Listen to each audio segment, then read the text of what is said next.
Hello NBA fans, welcome back to our channel. Today we're going to take a look at another classic.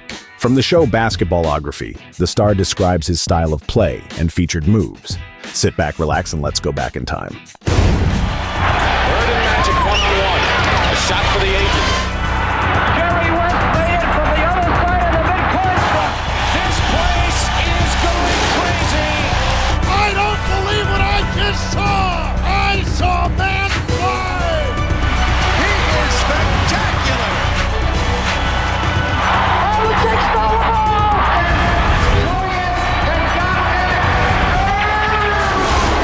You are watching what greatness is all about. Hello, everybody, and welcome to NBA TV Basketballography. I'm Andre Aldridge. Today, we present a man who pioneered the point guard position in the NBA. Nicknamed the Houdini of the hardwood, Bob Cousy unleashed a flashy style that was decades ahead of its time. A variety of no-look passes, spinning dishes, and behind-the-back feeds made Cousy one of the most popular players of his era. But there was plenty of substance to go along with that style. In a career that spanned from 1950 to 1963, he led the league in assists 8 consecutive times and was consistently ranked near the top in scoring and free throw percentage. He was also a proven winner, helping to start the Boston Celtics dynasty with 6 titles in the late 50s and 60s. So now the story of a 13-time All-Star, a league MVP, a Hall of Famer, and one of the 50 greatest players of all time. A tale that begins, interestingly enough, across the ocean in Europe. I was fabricated overseas in France and made it like 3 months after the boat landed at Ellis Island. This was in 1928, not a good year, and the heart of the Depression. And we lived in this nice ghetto area on East End Avenue and 81st Street, Yorkville, Manhattan. Up to that point, despite, b-ball being associated with NYC, I had never saw a basketball. But thank God it took my dear old dad literally 12 years to save $500 and get us out of that ghetto and out to Long Island where there was a little fresh air. St. Albans, where every kid in town simply wanted to play basketball for the local high school. I momentarily went out for baseball and just lost interest because my having to go to baseball practice interrupted my going to the schoolyard to play 3-on-3. So I said I gave that up and we exclusively played b-ball. At some point during my junior year, somebody grabbed me, I don't remember who, and said, "Hey kid, you may have some talent, you might get a scholarship." None of us were thinking about, being able to go to college or afford college in those days. But this guy said, "Hey, you're a C student, why don't you stay awake in your senior year and, you just don't want to get a scholarship, you want to go to a good school." So I pretty much did that and stayed awake and became a B+ student. And I was all city my last year, which for New York was kind of a big deal. I was deluged with 2 college offers from that experience. Today, a kid making all city will have 500 coaches, college coaches, sitting on his doorstep. We could have gone to the city schools, but I wanted to get out of the city, and so ended up at Holy Cross almost by mistake. I had a letter from the coach, Doggy Julian, saying, "Hey kid, I hear you're a hot shot out there. If you want a scholarship to Holy Cross, fill out this application and take a train up." That was the extent of the recruiting process. I knew nothing about Holy Cross, but I had a similar invitation to visit from the coach at Boston College. I went up there and I looked around and said, "Coach, we don't see any dorms. Where are we going to live? Where am I going to live?" He said, "It's a day hop school. We don't have any dorms." I said, "Well, where?" He said, "Well, you're going to live with a family off campus." Well, I was the original, completely shy ghetto kid. The thought of living with a family for 4 years was terrifying. I said, "Coach, thanks a lot." Got back on the train, went back to New York, found Doggy Julian's letter that I had discarded. I looked at the brochure, and there were dormitories at Holy Cross. I filled out the application, went there. About 10 of us meandered in the same way, and we won the NCAA our first year. Cousy went on to become a three-time All-American and one of the biggest names in the college game. As a senior, he led Holy Cross to 26 straight victories and a second-place finish in the NIT. But despite all his success, Cousy was planning for a future that didn't include basketball. I never had seen an NBA game and had no plans to. My co-captain, Frank Offling, and I went to see some bank presidents. We wanted to capitalize on whatever local notoriety we had created at Holy Cross. The bank presidents we went to had a thing for gas. They said, open up a string of gas stations. And so we took a crash course at Texaco. 2 weeks, went out, had the biggest Texaco opening in the history of the company in that area. However, after a period of time, the word got out that it was all right for us to pump gas, but don't go to them for anything fancy, because we emptied the hydromatic instead of the oil a few times, and the word got out we want the mechanic type.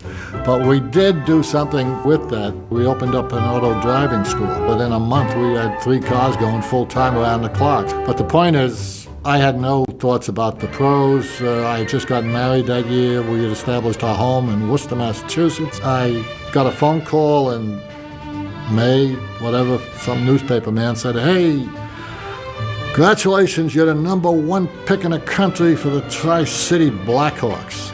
And the owner was Ben Kerner. He said, what's it going to take, Coos? And I said, $10,000. Oh, my God. Oh, no, $6,000 is all. I said, thanks a lot, Mr. Kerner. Shook his hand, went back to the airport, flew back, and continued teaching ladies to drive without paying much attention to it at all. I got a call a month later saying, by the way, they've traded you to Chicago. They eventually went bankrupt within another few weeks. The Chicago franchise, they dispersed all of the players except 3 of us. Max Zaslowski, who had won the scoring championship the year before, an excellent point guard, Andy Phillip from Illinois, and myself hadn't been dispersed. So Maurice Podoloff, the commissioner, called those 3 teams that hadn't gotten players down in New York. New York picked first, got Max, and they were ecstatic. They wanted a good, solid Jewish player in New York, and that's exactly what Max was. Philadelphia picked second, got Andy Phillip, and the only thing left in the hat other than the lining was moi, and Boston ended up with me. And they called me again and said, hey, you got picked out of the hat by Boston. I said, great, that's the only place I'm going to play. Drove in the next day. The owner, Walter Brown, called me and said, Bob, come in, we'd like to talk to you. I drove in, and Walter said to me, what's it going to take? I said, $10,000. He said, oh, geez, I can only afford $9,000. I said, fine. And the rest, as they say, is history. After taking a roundabout route to the NBA, Bob Cousy reported for his rookie season with the Boston Celtics in 1950. It was then that he was introduced to a fellow New Yorker who shared his no-nonsense approach to winning. An early encounter with Coach Arnold Red Auerbach showed Cousy that he wasn't in college anymore. Holy Cross had a habit, for whatever reason, our coaches made us wear T-shirts underneath our jerseys. Absorbed sweat or whatever. And I remember walking out on the floor with this T-shirt, and Arnold screamed out something loving like, hey, look, what the hell are you doing with that T-shirt? Get down there and get it off. Well, I trotted back down and took the T-shirt off, came up with the jersey, and that was pretty much the end of any acrimony between he and I. From then on, we had a loving. Oh, there's the master passer of them all. Red Auerbach was the mastermind behind the Boston Celtics, but he needed someone on the court to carry out his plan. A floor general with superior ball handling skill, Bob Cousy was the perfect fit. He made me captain the first year, and I was basically leading the offensive end of things. It goes with the position. I think I was aware of how the game should be played on a professional level, in terms of overall team success and what your responsibilities were. I had some very clear concepts about that. But we always, Arnold was a transition coach, And he had a half a dozen plays over the years, and at the end of the game, if we never called a play, he was as happy as a pig in mud, because that meant we blew their doors off, probably, because we just ran their tail right off the court.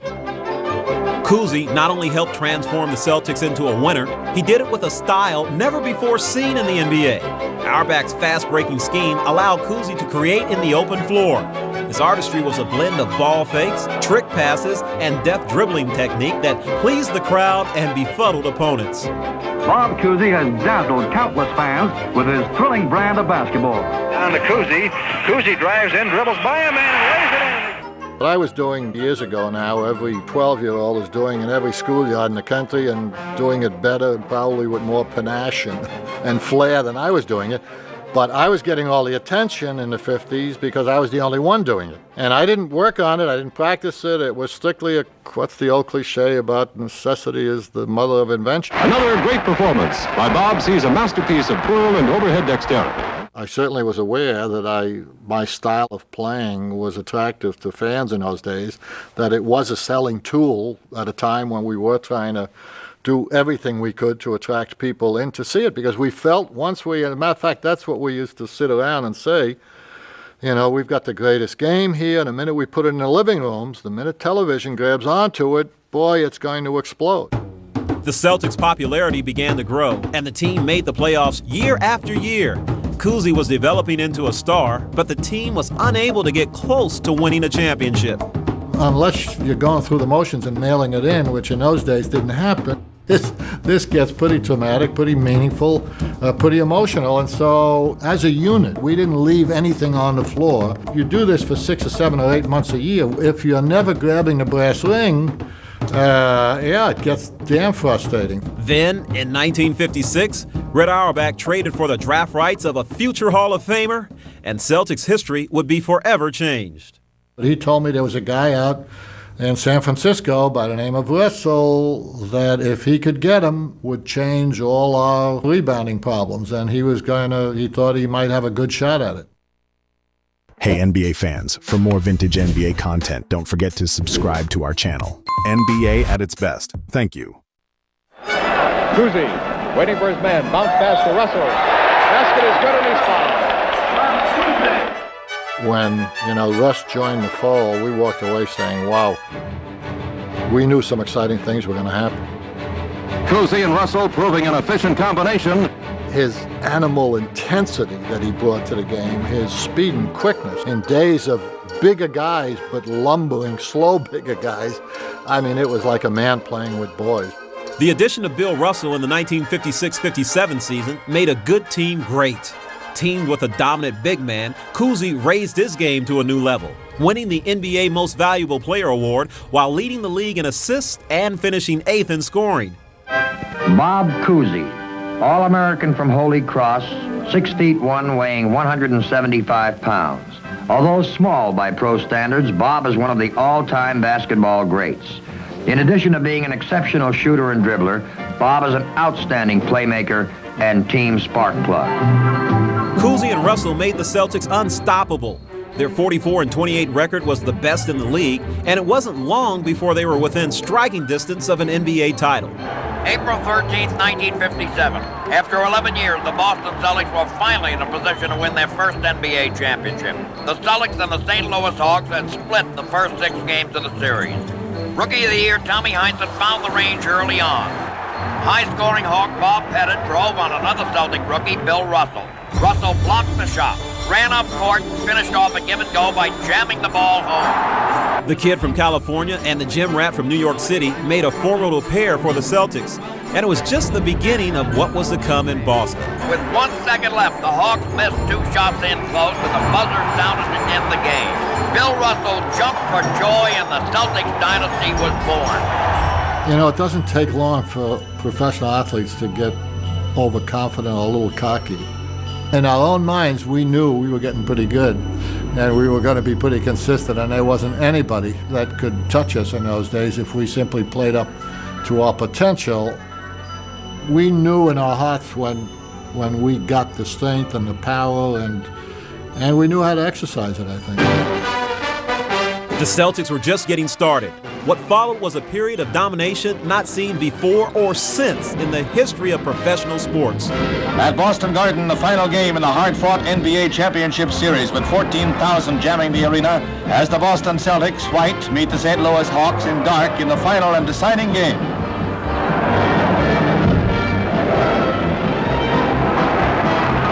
Bob Cousy with the ball here plays one of the greatest games in a brilliant career.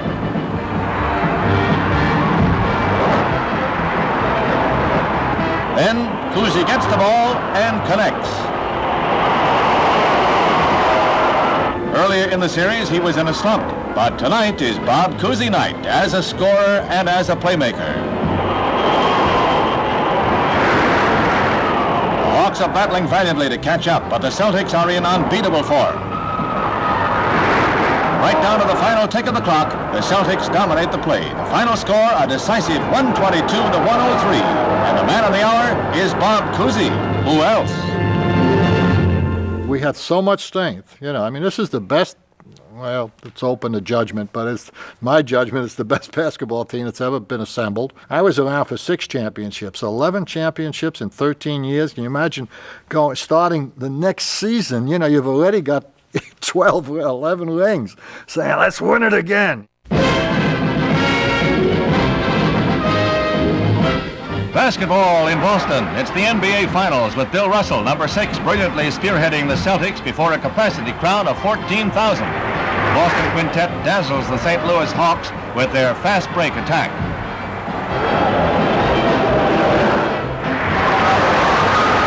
Visitors fight back to trail by only 5 points in the third period. Then Russell, Cousy, Heinzone and company start clicking.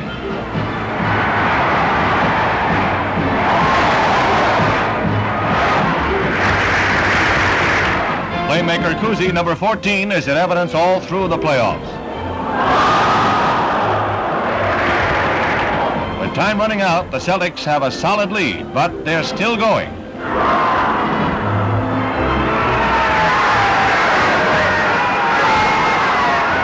They clinch the series 4 games to 1 with a winning score of 121 to 112. Watch Cousy slump exhausted as the final buzzer sounds. The price for the all-out play that brings the Celtics their 3rd straight title.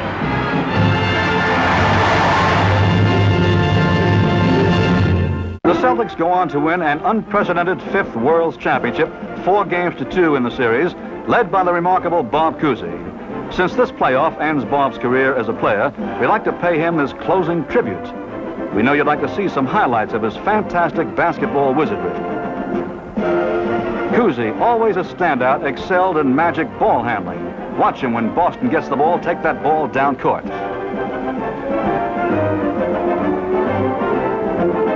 Watch Cousy again, stealing and passing backwards. What a thrill he was to follow. Number 14, floor general for the world champion Celtics and a phenomenal player from his high school days on Long Island through Holy Cross and on to the pros. Despite his relatively small size in a league of very tall men, Bob could more than hold his own. Watch him go all the way right now. Robert Cousy, Mr. Basketball, the toast of Boston and millions of basketball fans everywhere. Modern players like Allen Iverson, Jason Kidd, and Steve Nash all owe a bit. Professional athletes work their entire career sometimes to just grab the ring once. I mean, I hate, you have to be greedy, I suppose. Russ needs another finger. He has 11. So Tommy, I think, has 8. Casey has 8 or 9 or whatever. If you're lucky enough to have that kind of strength in your career, surrounded by that kind of strength in a team sport, and be as successful as we were, that's one thing. Then you get greedy and you say, boy, all I want to do is, we all want to quit when we're on top of our game with a championship. I mean, I was so blessed that I was able to do all of those things. And it enriches the memories, obviously, that you have. It's always a hell of a lot more fun reliving, championship memories, obviously, than sitting there saying, man, I played for 15 years, never grabbed the ring once. In this tribute to this immortal basketball player, one can never forget what a team player he was, how important he was in the clutch, how he could save games by himself. This is Bob staving off the clock and the Lakers to win another world championship. It was unique times that, and the fact that we were so successful as a unit was kind of the cherry on top of the whipped cream. All I've heard recently is how you're going to replace Bob. That's my answer. Can't be done because that's Mr. Basketball. When I look back, I just can't imagine anyone being as fortunate in their career as I was, because even going back to, I mentioned at the outset, I was fabricated in France. My father left the farm to come over here in the height of the Depression. I have no idea why he did it, it was not his nature and all. So I've had a series of good fortune attached to my life, not only in terms of my basketball career, but in life in general. You hear a lot of jocks say, "Man, I'm the luckiest guy in the world." I think I literally am. It couldn't have happened better for me in terms of the career with the Celtics, the way it transpired and the way it ended.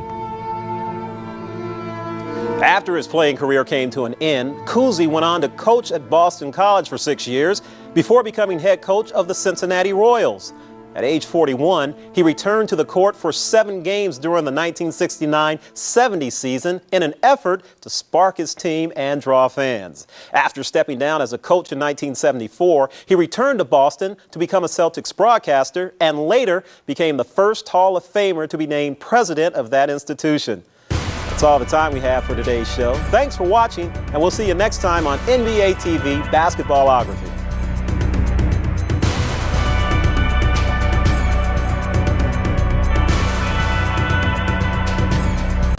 Hey guys, in case you have missed all the great tapes from back in the days, check these out. All will be on our channel. Now, for the first time ever, you can get airtime and come fly with me together for only $29.98. Showing you a side of Michael that you've never seen before. Capture his amazing plays forever. Act now, and you'll also receive this exclusive limited edition career retrospective, highlighting Michael's spectacular achievements. Take it home for yourself, or buy it as a gift for your favorite Michael Jordan fan. Michael Jordan gift pack is available for only $29.98 wherever NBA videos are sold. Or call 1-800-NBA-DUNK. After enjoying all the spectacular action of the NBA Finals, you'll know who reigns as NBA champs. Now go behind the scenes to find out where, when, and how they did it. Call a 10 defense. All this with the official 1996 NBA Finals video. Nothing gets you closer to the NBA Finals. Order yours now. Call toll-free 1-888-8-GET-NBA. Tim Hardaway and Mitch Richmond team up to host NBA Grooves. What kind of music you like? Man, I like all type of music. It's a music video tour of the NBA. You are in the groove, baby.